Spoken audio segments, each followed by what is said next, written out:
20 years siyang nakakulong. Tapos nakakita siya ng mga nagigilian ng mga tao na halos magtatayan na. Ano kaya yung magiging reaksyon niya sa ganung pangyayari?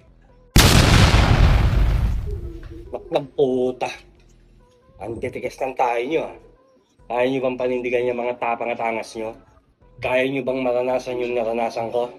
Dalawa lang naman pupunta nyo ng walang kakwentang-kwentang tapang nyo eh. Sa bilibid o sa sementeryo. Mamili ka na lang.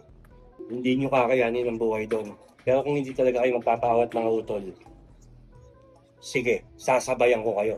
Pero tandaan nyo, kaya kong bumuno. Ewan ko lang sa inyo. Kaya bago na ba ang lahat? Kasi may bumoses. Diba? Kasi ganyan tayo mga utol eh. Na kapag may bumuboses at naaangasan tayo, yan, yabang na yabang kayo. Pero sa totoo lang utol, yan yung tunay na malasakit sa kapwa. Totoo yan, utol. Si Bosyo, lumaki sa may baklaran. Gusto mong marinig ang kwento ko, dapat lawakan.